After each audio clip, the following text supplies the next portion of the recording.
बहुत बार आपने ये सुना है, बहुत सारी चीजें हैं जैसे बकरी ग्रह, सुना तो बहुत है, पर ये काम कैसे करता है? भावात भावम, पृथकतावादी ग्रहों के प्रभाव।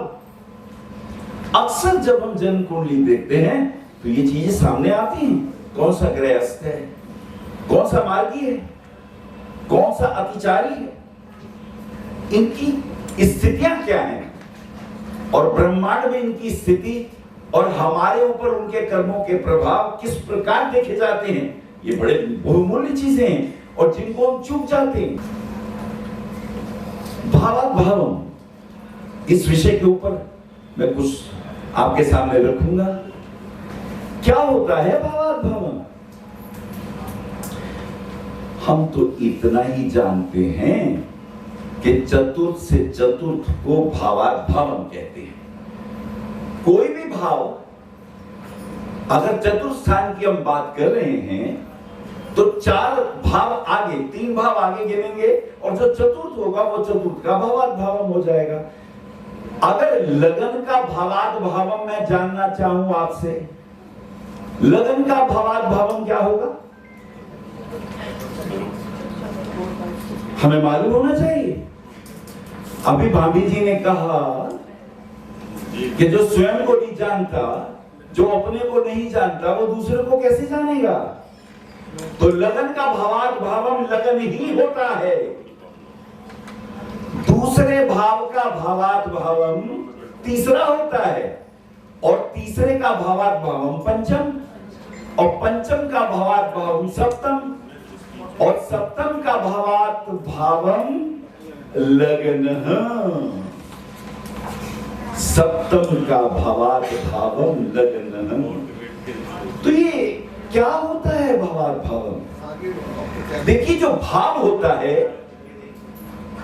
कुंडली के 12 भाव, उसमें जो भाव है भावात, उससे उसका उतना ही भाव अगला। तो दोनों में अंतर क्या है?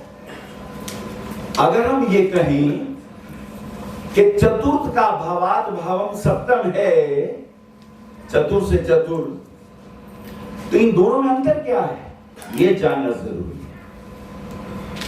ये देखन में छोटन लगे पर भाव करें, घाव करें गंभीर। ये गुरुजनों से प्राप्त आशीर्वाद से ये चीजें प्राप्त होती। हम तो एकदम देख लेते हैं, अरे चतुर्थ, चतुर्थ से चतुर्थ, ओ सप्तम, अच्छा पंचम, चलो पंचम से पंचम नवम। अभी भाभी जी ने कहा अभी पंचम भाव से तो देखते हैं पिछले जन्म, और नवम से देख लेते हैं, और दशम से देख लेते हैं इस जन्म के कर्म। लेकिन इसकी भूमिका को समझे, बड़ी बारीक है, जिससे आपको बल मिलेगा किसी भी जन्म पत्री को देखने पर सटीक बात को क्या कह रहा है। चतुर्थ भाव का संकल्प है। फिर से सुनिए, कोई भी भाव, अगर पंचम से भावात भावम मुझे नवम लेना है, पंचम से पंचम, तो पंचम क्या है? उस भाव का संकल्प, वायदा। और पंचम का पंचम जो नवम होगा या चतुर्थ से चतुर्थ जो सप्तम होगा, तो वो क्या है? पृथ्वी यशस कहते हैं भावात भावम। उसे भी देखो, लेकिन देखे कैसे? अगर पंचम भाव संकल्प है, वायदा है, तो पंचम से पंचम जो नवम है वो पंचम नहीं है, वो उस संकल्प की इच्छा है। क्या है? ध्यान से सुनो और ध्यान से सुनो। अगर चतुर्थ भाव से संबंधित बातों का संकल्प है, तो चतुर्थ से चतुर्थ सप्तम उस संकल्प की इच्छा है, वहां डिजायर है उसकी। अगर चतुर्थ भाव से संबंधित मैंने कोई निर्णय लिया कि मुझे ये चीज प्राप्त करनी है, वो प्राप्त होगी या नहीं, ये चतुर्थ का चतुर्थ बताएगा। सप्तम इच्छा है। पंचम भाव संतान का, पंचम भाव में अच्छे ग्रह हैं, तुम्हारी बात ले रहा हूं जो तुम्हारे मन में चल रही है। पंचम भाव में शुभ दृष्टि है, पंचम भाव उच्च का है, पंचम भाव बलवान है, लेकिन नवम भाव, उस पंचम को प्राप्त करने का जो मेरी इच्छा शक्ति होनी चाहिए वो पूर्ण नहीं हो रही। वहां वो नवम भाव अस्त हो, अतिचारी हो, पाप प्रभाव में हो, तो मेरी संकल्प तो है, लेकिन संकल्प को प्राप्त करने के लिए जो 3 चीजें चाहिए, इच्छा शक्ति, ज्ञान शक्ति और क्रिया शक्ति, एक्शन, ये तीनों चाहिए, तभी मेरी इच्छा पूर्ति होगी। तो भावार्थ भावों का सूत्र क्या गहराई में कहता है कि पंचम भाव यदि भावार्थ है, यदि भाव है, तो उसका भावार्थ भावम पंचम से पंचम नवम है। नवम पर भी अगर शुभ प्रभाव है, नवम का अधिपति भी अगर उस पंचमेश से संबंध जोड़ता है, अगर पंचमेश का नवमेश से दृष्टि संबंध है और ये पाप कर्तरी में नहीं है, तो आप समझ लीजिए ये व्यक्ति संकल्पवान भी है और इसकी इच्छा शक्ति आज भी जागृत है, ये उसको पाना चाहता है।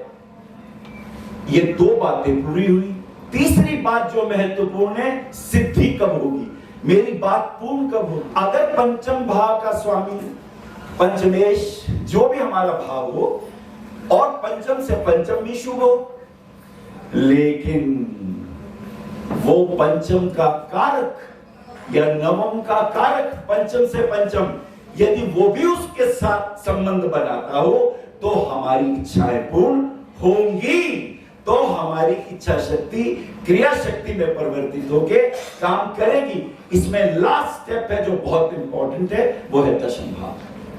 दशम भाव के लिए महर्षि पराशर नवांश के अंदर एक घोषणा करते हैं। वो कहते हैं ये दशम भाव क्या है, उसे वो कहते हैं महत फलम। संस्कृत का शब्द है महत फलम। ये महत क्या होता है, महत को जानना बहुत जरूरी है।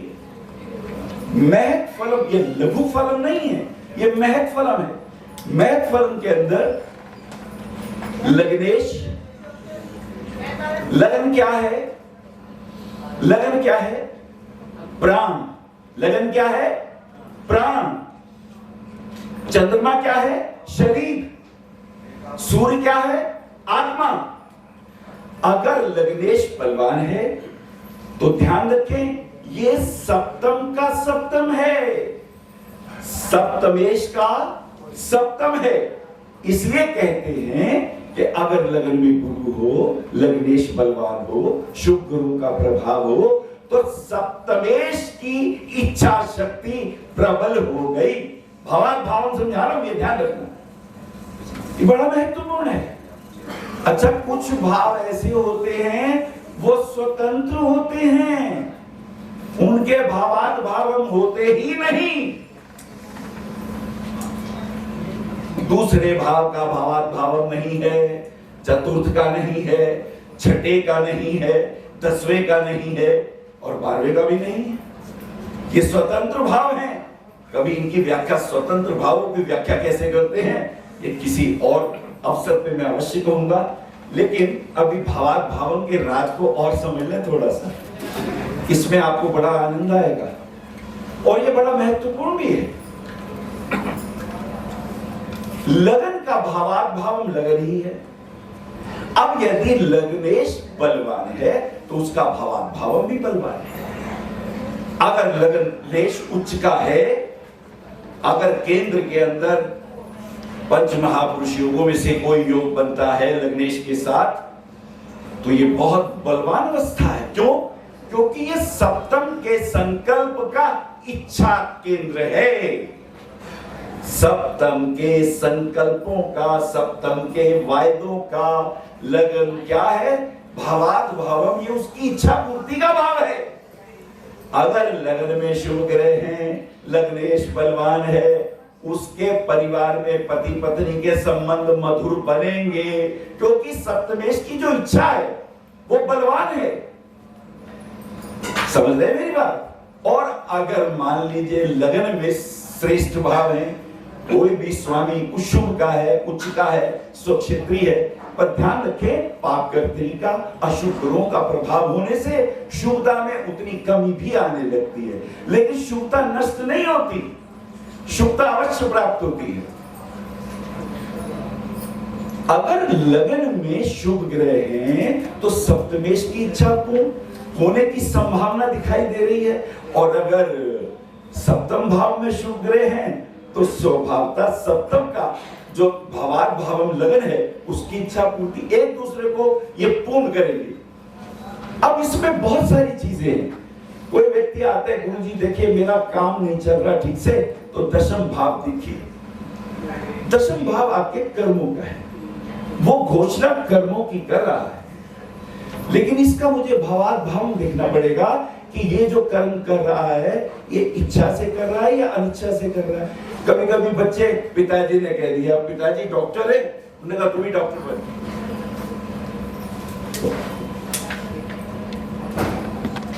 फौरन देखिए भवार भावम, पिताजी ने कहा बेटा तू डॉक्टर बन, पिताजी डॉक्टर है।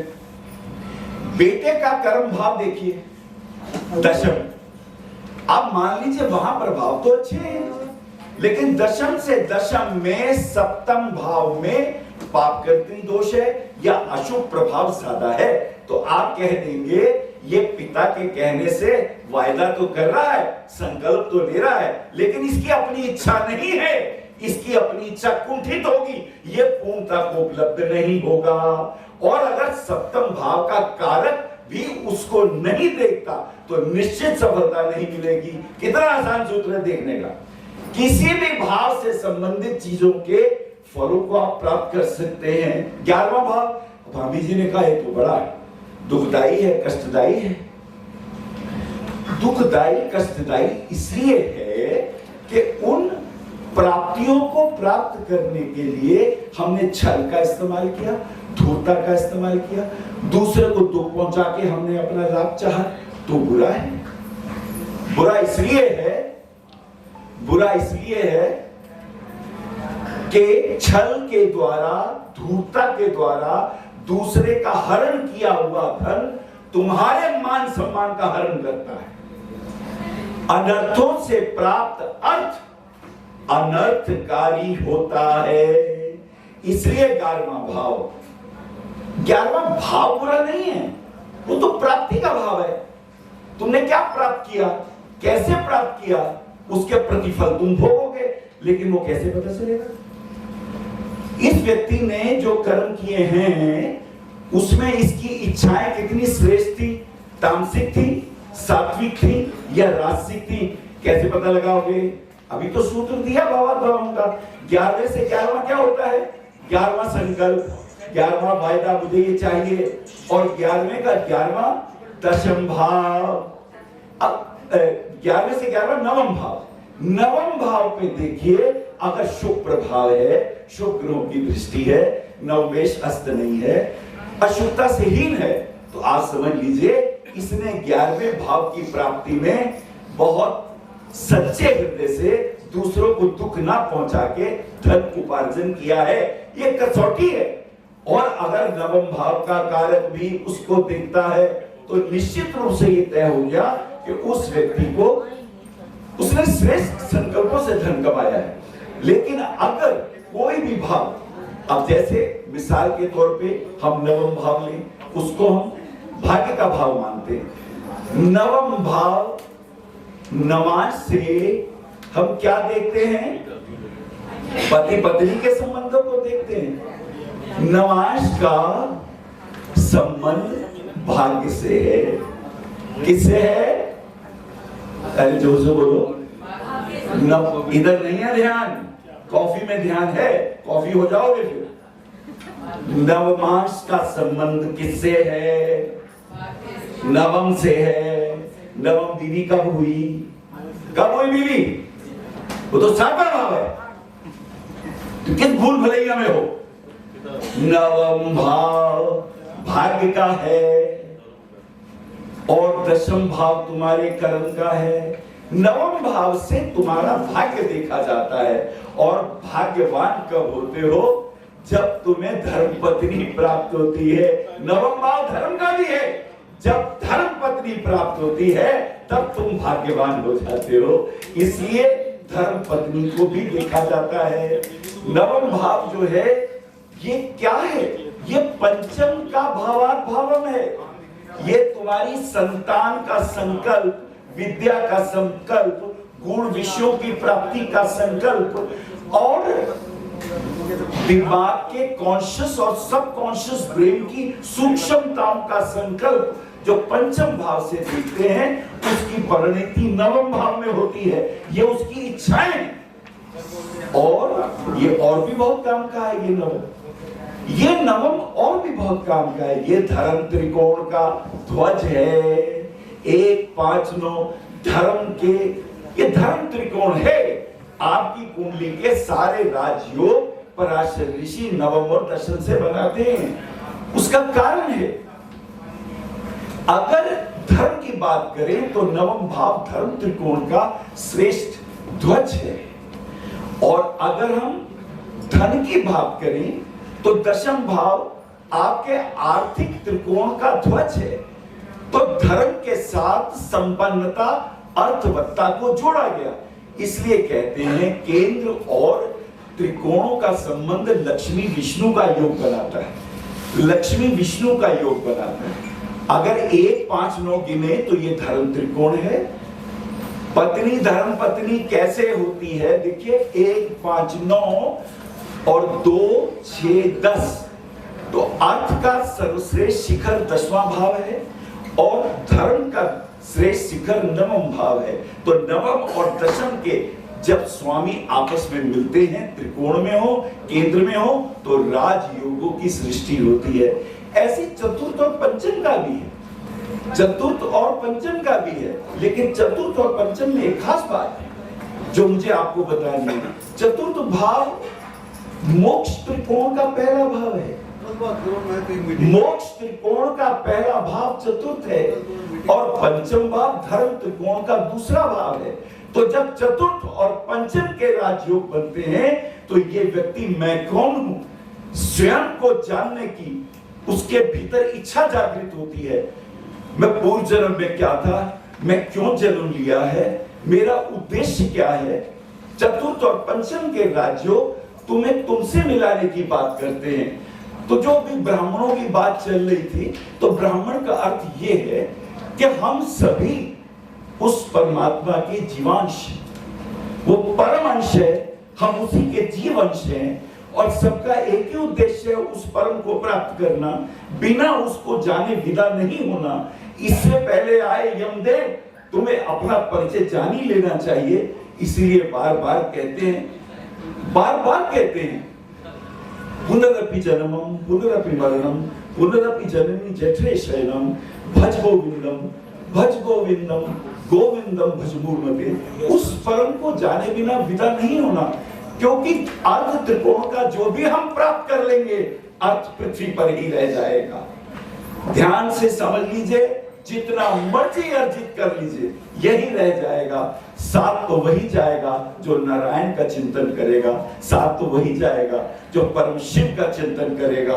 क्योंकि शिव क्या करते हैं, उस सात तत्व को ग्रहण करते हैं जिसे अग्नि भी भस्म नहीं कर सकती है। शिव उस सात तत्व को अपने अंग से लगाते हैं जिसे अग्नि भी भस्म करने में बेकार है। सब कुछ जलने के बाद भी जो राख बच जाती है उसे अग्नि भस्म नहीं कर पाती। इसी असार को, इसी सात तत्व को भगवान शिव अपने माथे पे लगाते हैं। ये भगवान शिव का अर्थ ये है अपने आप को जानना और पहचानना। 1 5 9 धर्म त्रिकोण है, 4 8 12 मोक्ष त्रिकोण है। यदि 1 5 9 का 4 8 12 से किसी की भी पत्नी में संबंध है, वो मोक्ष की ओर, आत्मज्ञान की ओर बढ़ने वाली चेतना है। ये आप अपनी पत्रियों में देखें और जब ऐसा भाव आपकी पत्रियों में होगा तब निश्चित रूप से आप लोग कल्याण भी करेंगे। मेरी बातों को इतने प्रेम से सुना, मैं बहुत आह्लादित हूँ और आप सबके भीतर बैठे परमात्मा को नमन करता हूँ। मैं अपनी वाणी को विराम देता हूं।